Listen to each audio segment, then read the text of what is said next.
Aan Ansori yang merupakan koordinator jaringan Islam anti diskriminasi dan juga dosen di Universitas Ciputra. Kepada Gus, saya persilahkan waktu 15 hingga 20 menit. Iya, terima kasih. Itu Trisna. Sebenarnya Pendeta Jimmy dan Abang Johnson serta semuanya yang ada ini pasti sudah tahu soal strateginya apa. Apa sih yang baru nanti biar disampaikan oleh Aan dan lain sebagainya. Nggak ada yang baru.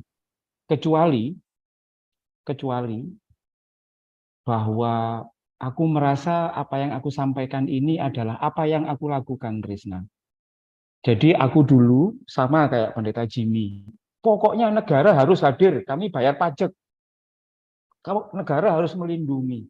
Tapi nggak bisa kayak gitu sekarang. Presiden kita kan, presiden pilihan kita 2 periode ini, nanti akan ada datanya itu. Bahkan sekelas presiden kita saja, itu menurutku juga menurut data ini nanti ya. Aku nggak data kasus, tapi aku ingin meletakkan bahwa ini adalah problem kita bersama. Dan aku mungkin nanti akan ngeritik gereja juga. Selama kalian, ini aku merasa bagian dari gereja ya. Aku orang PGI, setidaknya aku 4 tahun. Bersama itu Irma di sini. Kami sama-sama melayani di PGI dan PKN. Artinya adalah I'm part of yourself, you are part of mine. Jadi aku akan ngomong secara apa adanya dan lain sebagainya seperti itu. Trisna, aku harus katakan sejak awal bahwa aku dulu intoleran. Aku kalau dalam bahasa sekarang dulu orang kadrun. Ya, nggak sampai ngebom sih, nggak sampai ngebom. Tapi bahwa aku sempat membenci kalian yang Kristen, selain Jawa dan lain sebagainya, orang Tionghoa, iya aku lakukan itu. Sehingga aku ingin mengatakan bahwa strategi itu akan muncul kalau kita tahu lapangan. Ya, kalau JKLPK ingin membangun dan kemudian ingin menganukan negara ini menjadi lebih baik, maka ia harus tahu petanya seperti apa. Aku mulai dari hasil riset yang paling baru dari LSI. Ya, ini menarik ini. LSI nanya pada semua orang di Indonesia melalui sampling dan kebanyakan orang Islam. Lihat yang biru itu Trisna. Apakah kalian punya kelompok agama yang paling tidak disukai? Hampir 80% menjawab mereka tidak punya kelompok agama yang tidak disukai. Artinya apa? Kami tidak ada masalah dengan banyak orang. Orang Islam ngomong seperti itu, orang Kristen ngomong, ini kan bagus toh.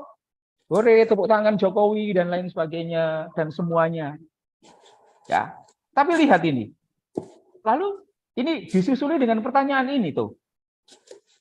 Intoleransi terhadap kelompok agama yang tidak disukai. Kalau ada orang berbeda agama, pengen menjadi bupati dan wali kota di daerah Anda sangat keberatan, antara keberatan dan tidak keberatan dan sangat tidak keberatan.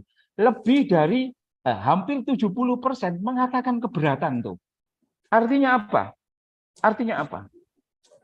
Orang mengaku tidak punya musuh, tetapi iya keberatan orang yang berbeda agama itu ini. Jadi ini menarik. Ada orang sakit, tapi dia tidak sadar kalau dirinya sakit. Kan lebih sulit ini menghadapi orang seperti ini. Kalau kata Pendeta Jimmy Sormin, itu kita tidak hanya menjaga 24 jam, gereja harus menjaga 27 jam.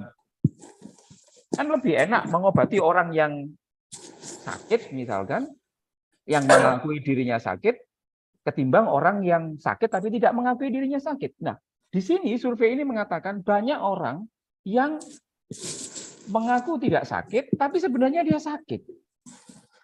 Gitu. Jadi jangan dipotong-potong ya. Biasanya kalau ada orang yang pro pemerintah tuh lihat tuh, atau Kemenak, lihat hampir 80% survei menurut LSI itu mengatakan mereka tidak punya agama yang dibenci, kelompok agama lain yang dibenci.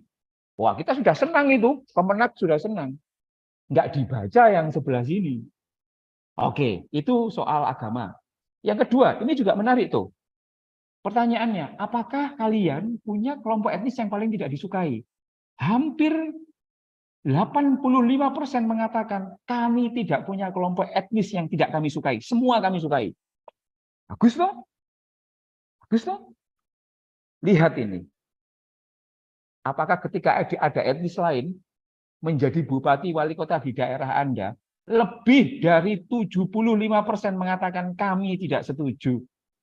Artinya kalau kalian Batak, banyak Bataknya, lalu nyalon jadi wali kota di Surabaya yang banyak Jawanya, meskipun kalian nanti korupsi, mungkin kalian akan dihajar dengan sentimen seperti ini. Bahwa itu salah menurut pendeta Jimmy Sormin, iya.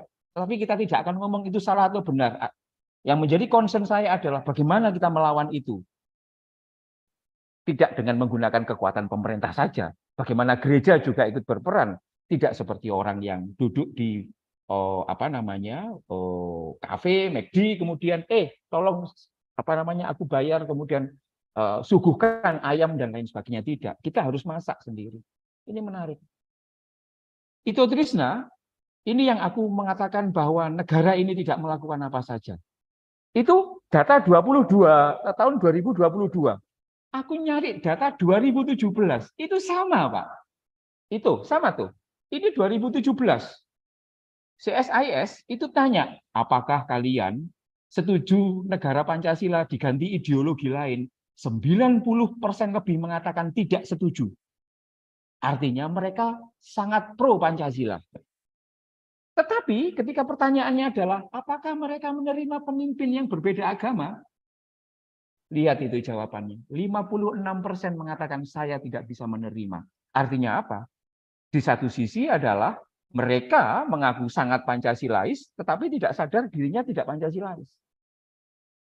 Ini lebih sulit ya, ini lebih sulit. Ini data yang ini kan. Lalu aku akan sebelum masuk ke strategi itu, berarti aku harus merumuskan kalau aku, ini juga peranku juga ya, ini juga bagian dari salibku juga untuk mendorong banyak orang Islam itu supaya berhenti melakukan toleransi ini, maka yang intoleransi, maka yang aku lakukan adalah sebenarnya apa yang kita hadapi. Ini pendeta Jimmy Sormin, pendeta Johnson, ini yang kita hadapi.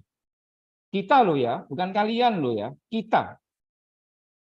Lebih dari 100 juta umat Islam Indonesia yang satu merasa terancam dengan kehadiran non-Islam atau etnis yang tidak ia sukai, dan 100 juta lebih merasa sikap seperti itu, artinya sikap terancam itu, telah sesuai dengan doktrin agama serta selaras Pancasila.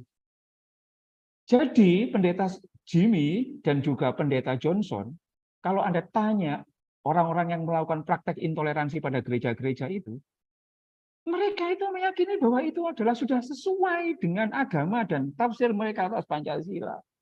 Itu yang membuat sangat sulit. Ya, sorry, ini agak akademik dikit gitu ya. Tapi strategi tanpa didasarkan pada satu landscape pemahaman anatomi tentang apa yang terjadi di dunia Islam, itu strategi apapun akan gagal. Gitu. Kalau saya orang Jawa ingin investasi ke Pematang Siantar dan saya tidak tahu adat istiadat orang Batak yang ada di sana, bodoh saya ini, nggak mungkin saya sukses. Maka saya orang Jawa, kalau pengen sukses di Pematang Siantar, saya juga harus memahami kultur orang Pematang Siantar. Gereja, saya ulangi lagi, JKLPK, kalau mau berkontribusi terkait dengan ini, maka ia harus tahu kulturnya. Lalu dari 100 juta lebih ini, kalau misalkan aku ya, membayangkan 100 juta orang itu kalau dibedah otaknya dan juga yang intoleran lah kayak gitu, maka mereka akan ada 3 komponen yang bermasalah. Ingat, kita harus tentukan komponen ini supaya strategi kita masuk. Kan per hari ini itu, apapun problem intoleransinya diselesaikan di atas hotel, di dalam hotel, moderasi beragama, ngabisin banyak duit. Nggak masuk. Negara kita udah miliaran itu moderasi beragama, tapi tetap prakteknya. Ya karena nggak ngerti. Jadi, kalau kita mau bedah orang yang intoleran itu, maka kita akan menemukan ada 3 persoalan. Pertama, dari diri seseorang itu dari aspek value. Orang yang intoleran itu dari aspek value-nya, ia sudah pasti bias dan negatif stereotype. Kenapa ini penting? Karena kalau kita mau kasih vitamin pada mereka, maka vitaminnya itu harus bisa melumpuhkan bias dan negatif stereotype. Kalau enggak, ya akan susah. Yang kedua, dari value, yang kedua adalah knowledge. Banyak teman-temanku Muslim yang nggak suka dengan orang Kristen, itu karena mereka sangat minim pengetahuan terkait dengan agama dan etnis yang lain.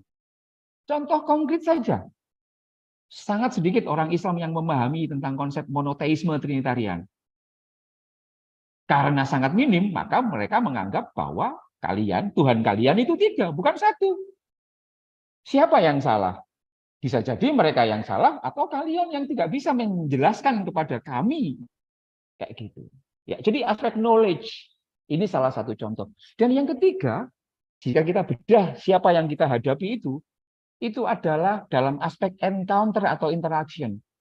Banyak atau puluhan atau 100 juta umat Islam lebih ini banyak yang dibesarkan. Sekali lagi, dibesarkan dan dirawat dalam komunitas homogen. Kampung khusus Islam, sekolah khusus Islam, yang Kristen juga khusus Kristen. Jadi semakin 100 juta orang ini biasanya dirawat dalam tradisi yang homogen, maka ya kita akan menjaga 24 jam negara ini.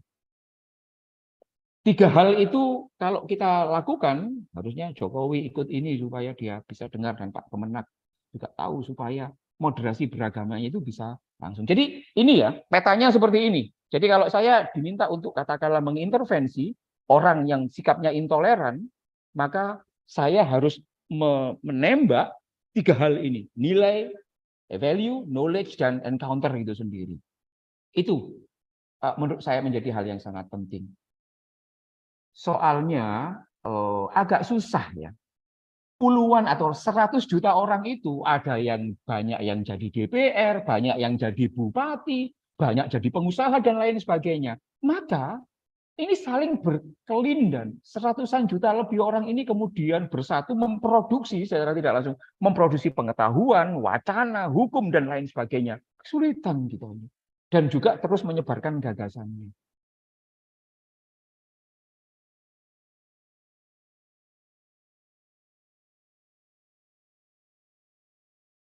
Orang-orang menurut pilihan politiknya terkait beberapa pertanyaan.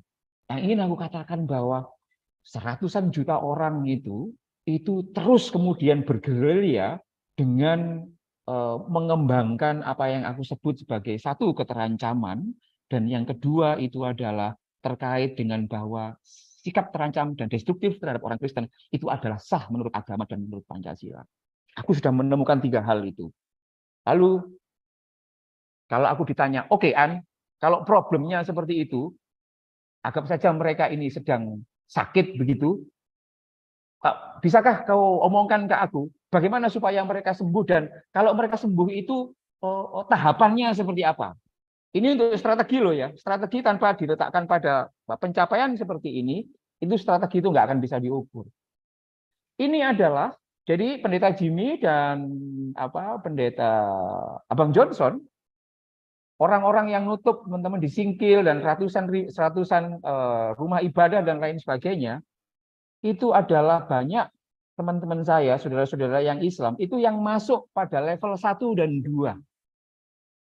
Ya. Meyakini hidup bersama, tidak bertegur sapa dengan orang Kristen, dan tidak mau memberi dan menerima. Jadi kalau ada punya tetangga, orang Islam, yang ia tidak mau bertegur sapa dengan orang Kristen, tidak mau menerima dari orang Kristen, ya itu bagian dari yang 100 juta itu. Atau mereka yang 2, hidup bersama, bertegur sapa, mau menerima pemberian dari orang Kristen, tapi tidak mau memberi balik. Ini berbahaya. Maka yang paling selamat, jadi negara ini bisa selamat, kalau ada orang Islam yang indikatornya adalah mau mengucapkan selamat Natal. Semakin banyak orang atau teman-teman kalian yang tidak mau mengucapkan selamat Natal,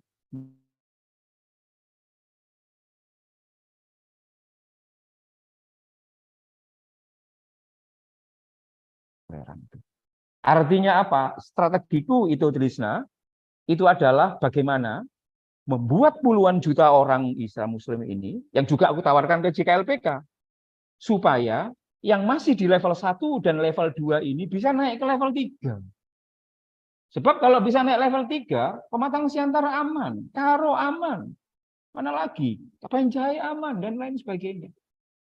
Seperti itu. Oke? Nah, ini karena ini forumnya forum Kristen ya. Jadi yang ingin aku katakan bahwa upaya untuk kayak gini itu juga menjadi tanggung jawab orang Kristen. Kenapa kok seperti itu? Ya, karena itu saudara kalian. Kan sudah ada negara. Negara sudah dihuni oleh puluhan atau seratusan juta lebih itu. Nah, kritikku kepada orang Kristen begini, atau apa namanya? Aku nggak tahu tadi sudah dikritik mungkin oleh pendeta Jimmy. Jadi ketika orang-orang Islam atau orang-orang Kristen, ketika orang-orang Kristen itu terus mengalami pembulian dan persekusi oleh orang Islam, maka akan ada 3 sikap dari seluruh orang Kristen itu. Ya, ini akan mempengaruhi kalian apakah kalian bisa berkontribusi atau tidak. Pertama adalah banyak orang Kristen ketika dibully oleh orang Islam itu balik membuli, mata dibalas mata. Jadi orang Kristen tipikal 1 itu marah, jengkel pada orang Islam, balik ofensif terhadap Islam. Kau hina Yesusku, aku hina Muhammadmu. Mata dibalas mata. Bubrah ini nanti. Ya. Kalau nggak bubrah, ya pasti bubrah. Karena kami 87% gitu, Trisna. Nah yang kedua, ini yang agak mendingan. Orang Kristen. Ia marah, ia jengkel, namun ia pasrah, memilih diam, semakin menutup diri, takut, tidak tahu apa yang dilakukan, lalu apatis. Lebih enak nang gereja aja deh ketimbang ngurusin orang Islam yang intoleran. Jadi ini seperti pasangan kita yang yang kita sudah tidak care lagi. Ya, memang masih dalam satu rumah tangga, tapi dia sudah tidak terserah kamu lah. Kau mau bakar gereja ya terserah kamu, aku nggak ngurus. Yang penting aku fokus bermazmur, fokus bergereja dan lain sebagainya. Jadi mereka ini membiarkan, mereka orang-orang Kristen ini gak membuli balik, tapi membiarkan orang Islam itu bertindak intoleran karena mereka tidak melakukan apapun. Yang jumlahnya seperti ini, lebih dari separuh. Bayangkan kalau seperti ini. Doa, ini kan ada urusan, ada pertanggungjawabannya kan ke negara ini. Ya, kita kan tahu negara itu harus dibantu. Nah, yang ketiga menurutku adalah ini yang ideal, ada jenis orang Kristen yang malah bergerak aktif keluar artinya keluar dari gereja, memperkuat relasi terhadap kelompok intoleran untuk mengurangi kesalahpahaman. Doktrinnya kelompok 3 ini, ketika aku orang Kristen semakin disikat oleh oknum orang Islam, semakin disikat maka aku semakin mendekat. Jadi aku membayangkan ketika Abang Johnson ini gerejanya dihajar, disingkil dan lain sebagainya, ia nggak malah menarik diri dari komunitas Islam, ia malah terus nongkrong. Semakin disikat, semakin mendekat. Ya, untuk memberikan pemahaman dan lain sebagainya. Nah, yang jumlah yang nomor 3 ini, itu Trisna, berapa persen dari orang Kristen? Ya, tapi kan kita sudah bayar negara, AAN dan lain sebagainya. Oke, tapi ini sikap LPK loh ya, mandatnya seperti itu. Ini banyak ya. Sekarang banyak orang yang hidupnya homogen. 83% itu Islam nongkrong dengan orang Islam, Batak nongkrong dengan orang Batak, Jawa nongkrong dengan orang Jawa, Kristen nongkrong dengan orang Kristen. Terverifikasi 81%, 83% penduduk Indonesia mengaku lebih nyaman dengan kelompok etnis yang sama, mengaku lebih Indonesia. Jadi kalau ini dirawat terus-menerus, maka jangan pernah menang kita. Pendeta Jimmy Sormin, nggak akan. Anda akan terus melakukan pemadaman kebakaran. Sampai kapan? Ya, sampai kapan? Saya sudah sejak tahun 2000 seperti Mas Pendeta Jimmy Sormin seperti itu. Capek seperti itu. Nah, aku juga ingin mengkritik ya. Jadi kalau tadi tidak ada ini tiga model tipologi orang Kristen ketika menghadapi serangan dari orang Islam yang itu nanti akan menentukan strateginya, maka ini ada 3 model tokoh aktivis agama, mau Islam mau Kristen, ketika bermedsos. Ya, ketika bermedsos. Ini untuk melihat apakah mereka care terhadap situasi negara atau tidak. Pertama adalah pendeta kiai yang tidak atau minim bermedsos. Ya, oke lah. Nah, yang kedua itu pendeta kiai aktivis bermedsos untuk mengglorifikasi dirinya sendiri. Me for me atau community. Saya itu paling sebel kalau melihat teman saya kiai, itu selfie-nya, itu selfie terus ketika sholat, ketika tahlilan, dan lain sebagainya. Sama sebelnya dengan banyak pendeta yang sering ngupload, ya, sering ngupload situasi ibadah dan lain sebagainya. Bagi saya, ia bermedsos untuk mengglorifikasi dirinya sendiri. Nggak apa-apa, Yuan. Tapi apakah itu akan berkontribusi pada Bhinneka Tunggal Ika atau tidak? Kalau enggak, ya kan susah. Jadi kalau enggak jalan-jalan gitu kan ya di khutbah dan enggak apa-apa. Tapi ya itu tadi, kapan nomor 3 kita bermedsos untuk memberikan keteladanan hidup berbangsa. Saya senang melihat medsosnya Pendeta Jimmy Sormin itu kan sering nongkrong dengan orang Islam, sering apa dan lain sebagainya. Oh, nongkrong khutbahnya dengan orang gereja itu sangat sedikit. Bagi saya, negara ini akan bagus jika JKLPK, ya sekali lagi bagi JKLPK ini ada itu Irma ini, ya jangan bikin Christian for Christian. Kalau Christian for Christian itu akan membuat orang Islam akan semakin terancam. Kalau kalian nongkrongnya hanya dengan orang Kristen saja, akan semakin terancam orang Islam itu. Saya kasih tahu dari perspektif Islam, ya seperti itu. Nah, bagi saya, apakah kita siap? Saya siap. Apakah kalian sebagai kekristenan siap atau tidak menjadi kader Kristen untuk Indonesia? Kuadran ketiga dari 2 kategori orang Kristen itu. Apakah kamu orang-orang JKLPK siap menjadi kuadran ketiga ini, malah bergerak aktif, semakin disikat semakin mendekat, dan juga siap bermedsos untuk memberikan keteladanan hidup berbangsa. Kurangi upload foto yang berkaitan dengan dirimu sendiri dan gereja. Tapi ketika nongkrong, oh orang HKBP nongkrong dengan PCNU, HKBP nongkrong dengan orang Muhammadiyah, GBKP nongkrong, itu yang saya diupload. Siap nggak? Kalau nggak siap ya sudah, ya kita jangan salah pilih. Berarti kan kita akan membebankan itu pada presiden yang akan datang. Yang belum tentu juga Ganjar akan mampu mengkoreksi hasil survei itu sendiri. Pak Jokowi saja nggak bisa mengkoreksi. Seperti itu. Nah ini jujur-jujuran saja. Kalian siap nggak menjadi kader Kristen untuk Indonesia? Yakni kuadran ketiga dari 2 kategori orang Kristen itu. Nah, seperti itu. Nah, kalau udah siap, apa yang dilakukan Anda? Gampang. 3 hal yang dilakukan strategiku. Itu, Trisna. Pertama, instilling value, menggelontorkan nilai. Tidak kepada orang Kristen. Orang Kristen sudah oke, sudah ditertibkan tiap minggu kan. Mengasihi, kasihilah sesamamu sebagaimana kamu mengasihi Allahmu, kayak gitu. Itu sudah oke. Maka yang ladang kita adalah instilling value itu adalah kepada orang-orang Islam, pada teman kalian yang Islam. Ya. Caranya gimana?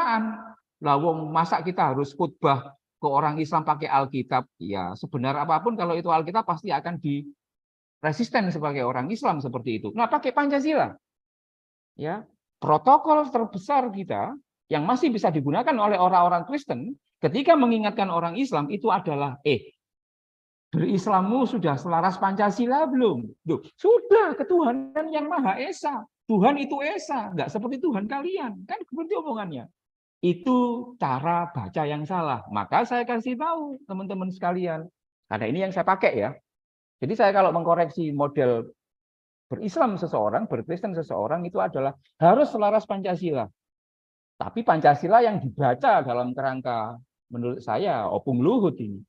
Jadi bacanya Pancasila bukan Pancasila 1, ketuhanan yang Maha Esa 2. Enggak seperti itu. Tapi pembacaan Pancasilaku adalah semakin aku meyakini ketuhanan yang Maha Esa, semakin aku akan berpegang teguh pada kemanusiaan yang adil dan beradab, menjaga persatuan Indonesia melalui kerakyatan yang dipimpin oleh hikmat kebijaksanaan dalam permusyawaratan perwakilan untuk mewujudkan keadilan sosial bagi seluruh rakyat Indonesia. Kalau karena ketuhanan yang Maha Esa diganti, semakin aku meyakini Gusti Yesus, semakin aku akan berpegang teguh pada kemanusiaan. Semakin aku meyakini Gusti Allah, semakin aku akan berpegang teguh pada kemanusiaan. Ini value yang harus digelontorkan terus. Sehingga Pancasila tidak dibajak oleh pemahaman intoleran dari agama. Dan tugas kita adalah untuk mewujudkan keadilan sosial bagi rakyat Indonesia. Cocok seperti yang diomongkan oleh Pak Luhut ini, ya, senior kita semuanya kan. Ya, pendeta gereja-gereja kan nggak suka sama LGBT. Sama dengan yang di Islam. Tapi kan opung kita ini kan bilang, sebagai WNI, LGBT punya hak dilindungi negara. Ia berkristen, nggak tahu ini Pak Luhut ini HKBP ya, Krishna ya. Mungkin ia mungkin ber-HKBP ala Pancasila. Seperti itu. Sebab kalau enggak, ya pasti akan ngomong LGBT itu harus dibunuh, harus diapa dan lain sebagainya. Maka instilling value menjadi penting. Ya, seluruh kegiatan JKLPK berkaitan dengan intoleransi itu cuman bisa dikategorikan pada tiga hal. Apakah itu instilling value, apakah transferring knowledge, atau encountering others. Hanya dengan cara itu, karena apa? Problemnya ada tiga tadi yang di awal. Jadi kalau objektifnya tiga, maka outputnya ya kira-kira harus ada tiga. Jadi instilling value. Yang kedua, setelah value bahwa agama itu baik, kemanusiaan, itu soal value. Kita ini setara, itu soal value. Nah yang kedua adalah transferring knowledge.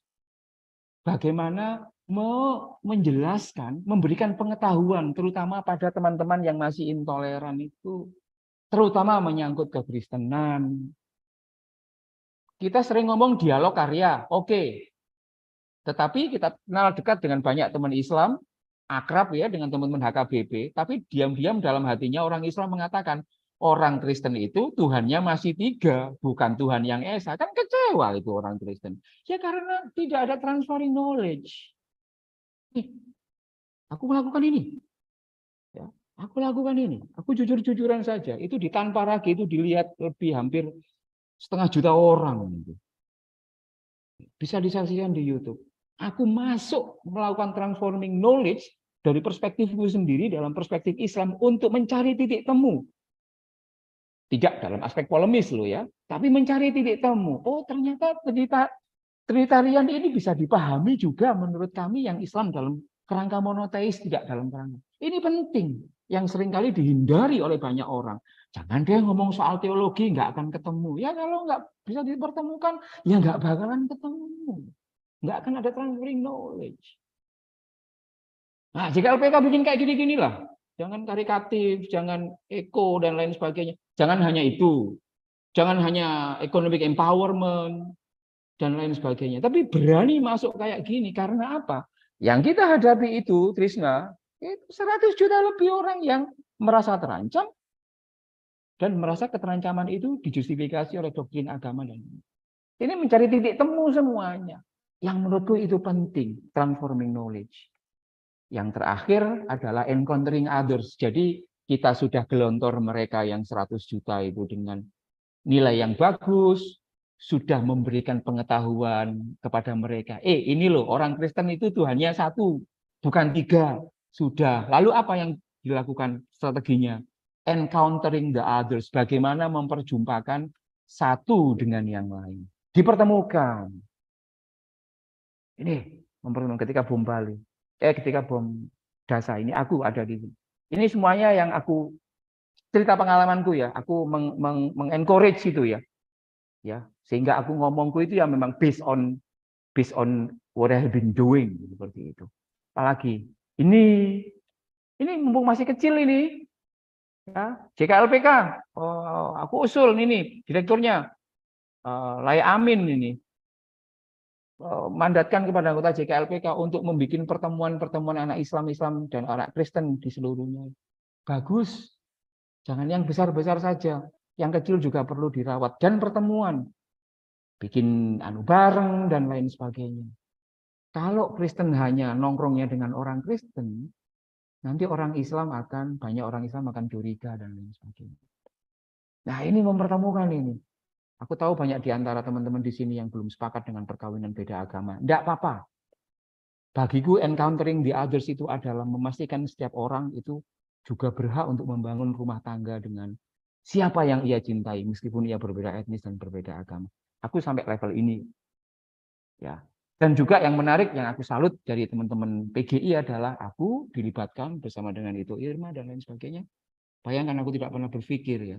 Ternyata PGI sekeren itu mau melibatkanku sebagai salah satu working group seperti itu.